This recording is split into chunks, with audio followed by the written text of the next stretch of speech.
In this video, we'll be solving this problem. I'm going to integrate 1 over 4 plus x squared, all of that squared, dx. Now, since I have 4 plus x squared in the denominator, I'm going to use the second trick. I'm going to take a squared is 4, so a equals 2. I have a squared plus x squared. That tells me to take x equals 2 tan theta. Alright, so dx will be 2 secant squared theta d theta, and square root of 4 plus x squared is going to be 2 secant theta. I have my triangle. I'll have x over 2, that's tan. The third side is square root of 4 plus x squared. Alright, so all of this is the trick.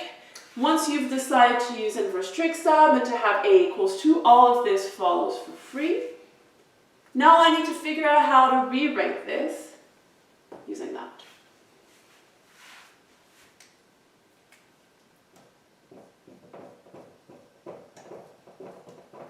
So let's look at the denominator separately because this is the first time for you, so just to make sure it's 100% clear.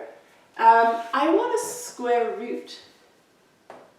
So I want 4 plus x squared to the 1/2.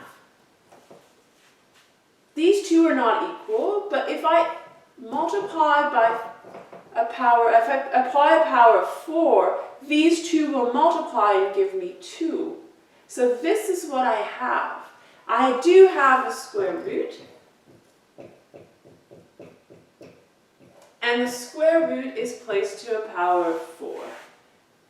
Perfect. My square root is this here.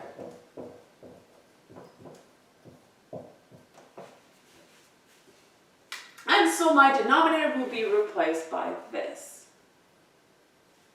Okay, so let's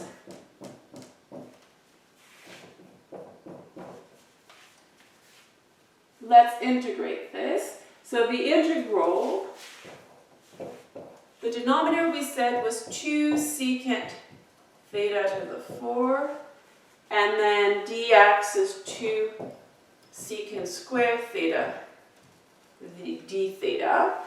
Now log cancel. Here I'm going to be left with 3 2's, so that's 1 over 8, and 2 secant.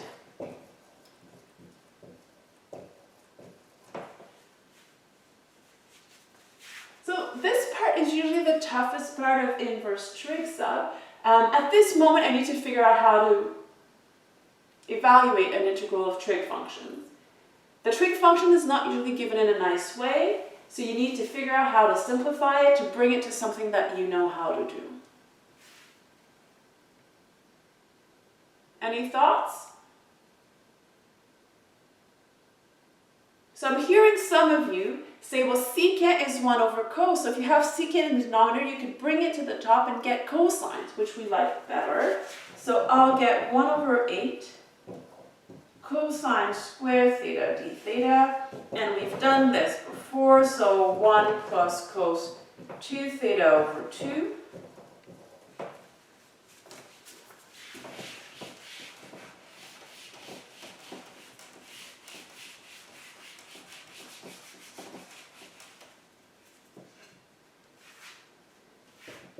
One over 16 theta plus sine 2 theta, and I get it divided by 2 from the 2 inside plus c. So this integral we've computed a few times already in this section, but in this case we don't have any bounds, so I need to figure out how to rewrite this function in terms of x. And it's more a challenge than usual, because I don't have a trig function of theta, I have a trig function of 2 theta. But we've done this before. You could still use your triangle for theta to do this, so let me write what the triangle was. So we had x and 2, and we have square root of x squared plus 4 here. here.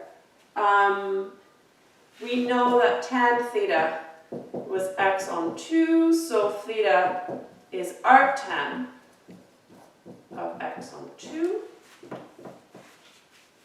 Alright, so the first part, theta is arctan of x on 2.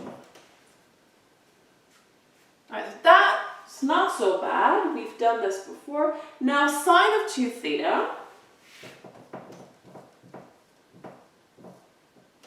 we have a trig identity that we've used before this term. We've used it when we were looking at simplifying inverse trig mixed with trig. So sine of 2 theta is 2 sine theta cos theta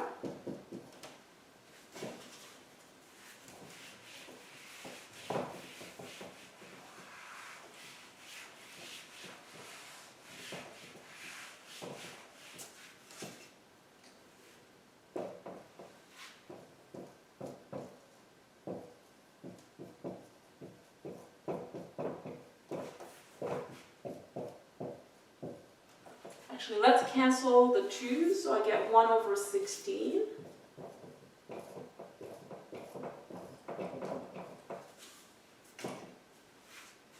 Now I have trig functions of theta, which I can use the triangle on. So sine theta is opposite over hypotenuse. So opposite for this triangle is x.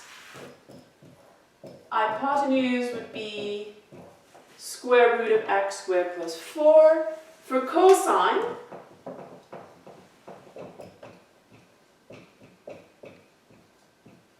I'd get adjacent over hypotenuse. So adjacent is 2. Hypotenuse is square root of x squared plus 4 again. Just to be nice, let me simplify this. I get 1 over 16 arctan of x on 2 plus x over 8. Now these square root multiply and give us x squared plus 4.